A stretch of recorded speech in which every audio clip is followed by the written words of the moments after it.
चाहिँ क्वेसनमा के दिएको छ भने सेल प्राइस भनेर दिएको छ 60, यो टोटल यहाँ आइसकेको छ र एक्स्ट्रा अर्को भनेको कस्ट प्राइस दिएको छ। कस्ट प्राइस चाहिँ हामीले यसमा देखाइराख्नु पर्दैन, किन भन्दा यो कस्ट प्राइस के को लागि आएको हो, यो लस भयो कि प्रफिट भयो भनेर देखाउनको लागि चाहिँ यो कस्ट प्राइस दिएको छ क्वेसन है। आइटम्सहरू यो छ, पेन्टिङ एन्ड फिनिसिङ भनेको एउटै क्याटेगोरी हो। यो मटेरियल्समा 32 रुपिस, पेन्टिङ फिनिसिङमा 10 रुपिस, वेजमा 22 र लस भएको छ 4 रुपिस चाहिँ लस भएको छ। र हामीले यसलाई के गर्नुपर्ने छ भने sub divided bar diagram on percentage basis भनेर माथि मैले लेखेको छु र त्यही तरिकाले हामीले प्रेजेन्ट गर्नुपर्ने छ डायग्राममा। कसरी गर्ने त भन्दा फर्स्टमा यो गिभन भ्यालुलाई पर्सेन्टेजमा कन्भर्ट गर्नु पर्यो है। पर्सेन्टेज भ्यालु भनेर लेखौँ,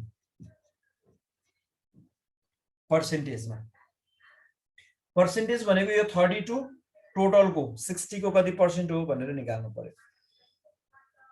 यो कसरी आउँछ, 32 डिभाइड बाई 60 इन्टु 100 गर्यो भने यो के आउँछ, पर्सेन्टेजमा आउँछ। मैले यसलाई थोरै अलिकति एउटा यो क्याल्कुलेसन यही गरेर देखाउँछु मैले है, त्यो भएर अलि ठुलो बनाउँ यसलाई।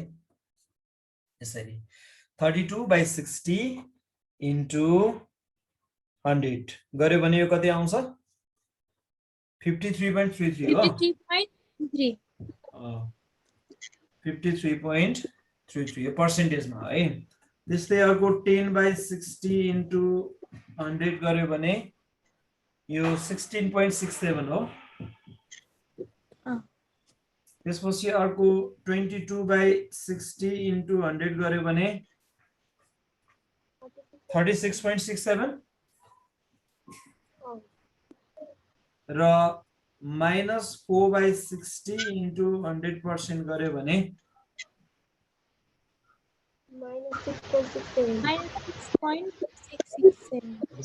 -6.67 हुने रहेछ। ल यो आयो पर्सेन्टेज भ्यालु। अब यो सब डिभाइडेड भन्यो भने पर्सेन्टेजमा भने पनि अथवा पर्सेन्टेजमा नभने पनि हेर है, यहाँनिर म छुट्याएर म तिमीहरुले यहाँनिर क्लियर गराइदिन्छु। पर्सेन्टेज भनेको हुनाले हामीले पर्सेन्टेज भ्यालु निकाल्नु परेको हो यो है। यदि पर्सेन्टेज नभनेको भएदेखि यो गिभन भ्यालुकै आधारमा हामीले के गर्न सक्थ्यौं, सब डिभाइडेड बार डायग्राम बनाउन सक्थ्यौं। पर्सेन्टेज भनेको हुनाले मात्र यो गर्यो, पर्सेन्टेज भनेन भने डाइरेक्टली यो। र यसपछि चाहिँ के गर्नुपर्छ भने यदि क्वेसनमा प्रॉफिट लस अथवा यो सेभिङ डेफिसिट भन्ने टर्महरु यदि क्वेसनमा दिएको छ भने हामीले ती टर्महरुलाई लास्टमा राख्दिनु है। के आयो भने प्रॉफिट अथवा लस, सेभिङ अथवा डेफिसिट, यी वर्डहरु आयो भने, यी टर्महरु आयो भने यिनलाई लास्टमा लगेर राख्दिनु। जसरी मैले यहाँ राखेको छु लास्टमा है, लास्टमा राख्दिने अथवा यसलाई फर्स्टमा राख्न पनि सकिन्छ है, फर्स्टमा राख्न पनि सकिन्छ। तर यी भ्यालुहरु लास्टमा लगेर त्यो डायग्राममा पनि लास्टमा देखाउने भएको हुनाले यसलाई लास्टमै राख्दिने। लस मैले लास्टमा राखिदिएको छु है, नेगेटिभमा आएको छ नि। यो नेगेटिभ भ्यालु चाहिँ त्यो एक्स एक्सिसको जुन लाइन हुन्छ, होरिजन्टल लाइन हुन्छ, त्यो भन्दा तल जान्छ कि, त्यो भएर यसलाई लास्टमा राख्दिने। र यसपछि यदि पर्सेन्टेज भनेन भने यो लास्टबाट क्युमुलेट गर्दै जाने, भ्यालुहरु क्युमुलेट गर्ने। क्युमुलेट भनेको क्युमुलेटिभ फ्रिक्वेन्सी जस्तै के, -4 को -4 गर्ने, -4 + 22 गर्ने यहाँ आउँछ, अनि त्यो +10 गर्ने, +32 गर्ने यहाँ आउँछ। त्यसरी गर्नुपर्छ है। यदि पर्सेन्टेज भन्यो भने पर्सेन्टेजलाई क्युमुलेट गर्ने, पर्सेन्टेज भनेन भने के गर्ने, यो गिभन भ्यालु जे छ त्यसलाई क्युमुलेट गर्ने है। जस्तो यहाँ चाहिँ पर्सेन्टेज भन्या हुनाले हामीले पर्सेन्टेज भ्यालुलाई क्युमुलेट गरौँ। -6.67 प्लस अब यो प्लस अनि 36, यो -6.67 प्लस 36.67, यो प्लस गर्ने भने कति आउँछ, 30 आउँछ हो, 30 हुन्छ। अनि प्लस 16.67 गरौँ, यो 46.67 भयो। अनि प्लस 53.33 गर्दा यो पक्कै पनि कति आउनु पर्छ, पर्सेन्टेजको टोटल भनेको 100 आउनु पर्छ हो। यो चाहिँ क्युमुलेटिभ पर्सेन्टेज हो है, यो चाहिँ क्युमुलेटिभ पर्सेन्टेज हो। ल अब यही क्युमुलेटिभ पर्सेन्टेज भ्यालुलाई हेरेर हामीले के बनाउँछौं, अब यहाँ पर्सेन्टेज सब डिभाइडेड बार डायग्राम बनाउँछु। सर यो जुन आउँदा नि तलबाट जोड्ने हो कि कसो हो? यस्तो हो, अघि मैले भने नि प्रफिट लस अथवा सेभिङ डेफिसिट भनेर दियो भने त्यसलाई लास्टमा लगेर राख्ने र लास्टबाट क्युमुलेट गर्दै जाने। हामीले जसरी मोर देन सीएफ निकाल्थ्यौँ नि लास्टबाट एड गर्दै जाने माथि, त्यही तरिकाले यहीँबाट एड गर्दै जाने। तिमीहरूलाई सजिलोको लागि मैले किन त्यो भनेको भने कहिलेकाहीँ प्रफिट यहाँनिर लस भनेर दिएको छ नि, त्यसमा प्रफिट स्ल्यास लस गरेर अनि नेगेटिभ भ्यालु दिन सक्छ कि एक्जाममा, त्यो पनि गर्न सक्छ क्वेसनमा। त्यो भयो भने प्रफिट अथवा लस देखियो भने त्यसलाई लास्टमा राखिहाल्ने, अथवा saving deficit saving slash deficit भने अनि नेगेटिभ भ्यालु दिन सक्छ, त्यो भएर सेभिङ डेफिसिट भने त्यसलाई लास्टमा लगेर राख्ने भनेको कारण मैले त्यो है। र लास्टमा नेगेटिभ भ्यालु राखिन्छ, यो नेगेटिभ यहाँ नदिन पनि सक्छ कहिलेकाहीँ है, क्वेसनमा पोजिटिभ नै दियो जस्तो हाम्रो यो क्वेसनमा पनि नेगेटिभ छैन, त्यहाँ +4 भनेर दिएको छ, लस भनेर दिएको छ, त्यो तर हामीले के गर्नु पर्यो त्यसलाई माइनस गर्नु पर्यो। यो पनि विचार गर है, फेरि क्वेसनमा -4 दिएको छैन, 4 मात्रै दिएको छ है भने यो -4 लाई अब यहाँ देखाउँदाखेरि हामीले कहाँ देखाउनु पर्यो, तल जान्छ, ओरिजिन के भन्छ एक्स एक्सिस भन्दा तल जान्छ। अब माथि कतिसम्म 100 सम्म बनाउनु पर्यो, 100 सम्म चाहिँ हामीले 10 को इन्टरभलमा बनाऊ है, 0 10 20 30 40 50 60 70 80 90 100। यो चाहिँ के हो, यो पर्सेन्टेज भ्यालु चाहिँ हामीले त माथि राख्यौँ भने अब यो मटेरियलहरुलाई त्यही अनुसार बनाउने। अब यहाँनिर चाहिँ यो बार एउटा मात्रै बन्ने भयो, यसमा त्यही एउटा बारलाई के गर्ने हो, सब डिभाइड गर्दै जाने हो। तर हामीले एक भन्दा बढी बारहरु बार डायग्राममा है, एक भन्दा बढी बारहरु हामीले एउटै के भन्छ एक्सिसमा एउटै के भन्छ टेबललाई लिएर त्यसपछि हामीले बनाउनु पर्ने भयो भनेदेखि एउटै टेबलमा दुईटा बार बनाउने केस आयो भने, जस्तो अहिले त 1995 को मात्रै बन्यो, अब 19 के भन्छ 94 को अथवा 90 को अर्को केस दिएको भयो, दुईटा केस दिएको भएदेखि आइटमहरु यिनै हुन्, एउटा चाहिँ 1995 को लागि भयो, अर्को 90 को लागि भयो, अथवा 90 र 95 अथवा 95 र 2000 भनेर दुईटा इयरको दिने बित्तिकै हामीले दुईटा बार बनाउनु पर्छ फेरि है। एउटा बारमा यिनै के भन्छ यी क्याटेगोरीहरु जे दिएको छ त्यसलाई छुट्याउनु पर्यो, अर्को बारमा अर्को क्याटेगोरीहरु यिनै क्याटेगोरीहरु फेरि छुट्याउनु पर्ने हुन्छ, अर्कै भ्यालु दिएको हुन्छ त्यसमा है। त्यो भएर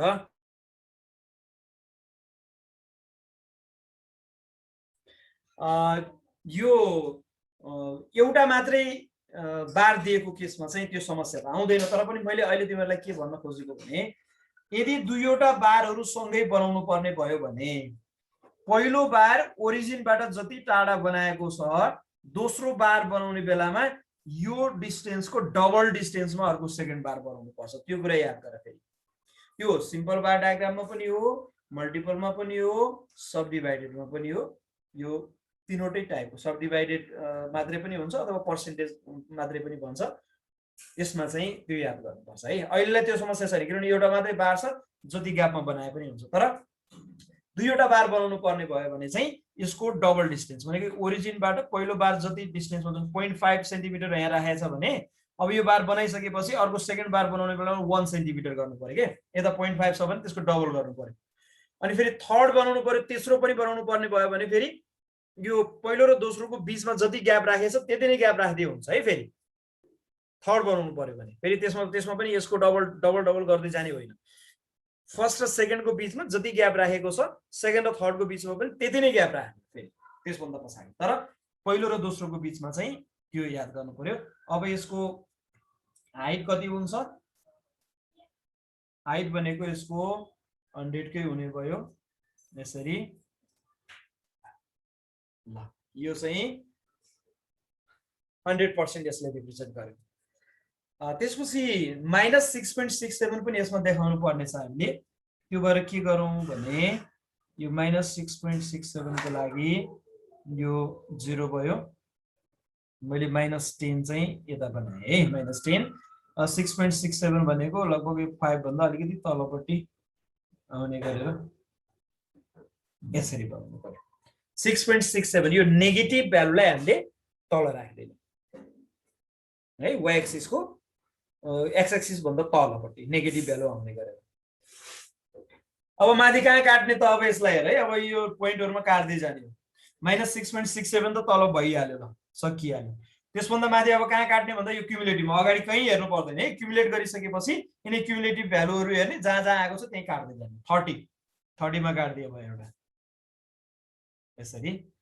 त्यसपछि अर्को 46.67, 46 भनेको 45 यहाँ छ, 46.67 भनेको यहाँनिर होला यसरी। त्यसपछि एकैपटक 100 मा माथि नै छ, अलरेडी बनाइसकेको छ है। यसरी सब डिभाइड गर्ने। अब सब डिभाइड गरेपछि कतिवटा पार्टहरु भयो? 1 2 3 चारवटा पार्टहरु भयो भने चारवटालाई छुट्टा छुट्टै तरिकाले हामीले सेडिङ गर्नुपर्छ कि छाया पार्ने। अब यसलाई यो डायग्राम हो, डायग्रामलाई अब सकेसम्म अलिकति राम्रो हुने गरेर देखाउनु पर्ने हुन्छ। जस्तो सबभन्दा माथि मैले यो गर्दिए है, यो टाइपको सेडिङ गर्दिए। कुनै एउटा पार्ट चाहिँ खाली छोड्दिए पनि हुन्छ, तर त्यति राम्रो त देखिँदैन है। सानो पार्टलाई खाली छोड्दिउँ मैले, तर अब टाइम बचाउने हो भने सबभन्दा ठुलोलाई खाली छोडिदिँदाखेरि राम्रो देखिन्छ, छिटो हुन्छ। राम्रो बनाउने हो भने सबैमा केही न केही तरिकाको चाहिँ प्याटर्नको सेडिङ गर्ने। यसमा चाहिँ मैले यसरी क्रस गरिदिएँ यो।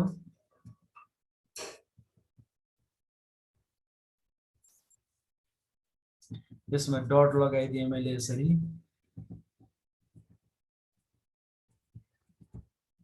भने लास्टको चाहिँ खाली छोड्दिएँ मैले है। खाली छोड्नै पर्छ भन्ने होइन, फेरि यसलाई पनि ल एउटा एक तरिकाको सेडिङ यसमा पनि गरिदिनु त्यसरी है। अब यसको उपयुक्त शीर्षक टाइटल पनि दिने, अथवा माथि लेख्दा पनि हुन्छ, त्यो डायग्राम बनाइसकेपछि तल लेखे पनि हुन्छ है। अब यो क्वेसनमा जे दिएको छ त्यही कुरा चाहिँ माथि हेडिङमा लेखिदिए हुन्छ कि है। यसमा चाहिँ के भयो भने पर्सेन्टेज सब डिभाइडेड बार डायग्राम, अथवा पर्सेन्टेज मात्रै पनि भन्न सकिन्छ यसलाई। Percentage sub divided bar diagram showing the cost, sale and loss per chair for 1995 भनेर लेख्ने। अब यो माथिको हेडिङ चाहिँ सकेसम्म बोल्ड लेटरमा भन्छ, क्यापिटल लेटरमा लेख्दाखेरि राम्रो मानिन्छ है। अब यो उसमा कम्प्युटरबाट बनाउँदाखेरि चाहिँ क्यापिटलमा बोल्डमा लेख्ने भन्छ, बोल्ड क्यापिटल बनाएर। यहाँ चाहिँ बोल्ड गराउन मिल्दैन, त्यही भएर क्यापिटल लेटरमा लेख्दाखेरि राम्रो हुन्छ यो हेडिङहरु लेख्दाखेरि चाहिँ विशेष गरी। अब यसपछि यहाँनिर हामीले सेडिङ गरिसकेपछि चाहिँ हामीले के बनाउनु पर्छ? यहाँ इन्डेक्स लेखिदिनु पर्छ अब है। इन्डेक्स यो प्रत्येक छाया पारेको भागले यो सेडेड गरेको रिजनले के जनाउँछ त भन्ने कुरा चाहिँ हामीले उल्लेख गरेको हुनुपर्छ। कतिवटा छ? 1 2 3 4वटा पार्टहरु छ। 4वटा पार्टहरु भन्ने बित्तिकै त्यसमा 3वटा उसहरु भयो। सबभन्दा तलकै लेखिदिनु यसरी है। यो चाहिँ के हो? लस हो। कहिलेकाहीँ चाहिँ के गर्ने गरिन्छ भने यो माथिको पार्ट जे छ त्यो सबै तलसम्मै के गर्दिने, एकै तरिकाले सेडिङ गर्दिने, अनि तल चाहिँ लस भनेर लेखिदिने के। यहाँ थोरै यसको यो तलपट्टिको पार्टलाई लस भनेर लेखिदिने चलन पनि हुन्छ। त्यो भन्दा छुट्टै तरिकाले सेडिङ गरिदिएपछि सजिलो पनि भयो, हामीलाई कन्फ्युजन पनि भएन है। यो भयो। त्यो भन्दा माथिको चाहिँ के थियो? यो डट वालाले चाहिँ के रिप्रेजेन्ट गर्छ? वेजेस। त्यो भन्दा माथि पेन्टिङ एन्ड फिनिशिङ, यो क्रस बनाएको छु मैले। यो चाहिँ पेन्टिङ एन्ड फिनिशिङ र सबभन्दा टपमा छ मटेरियल।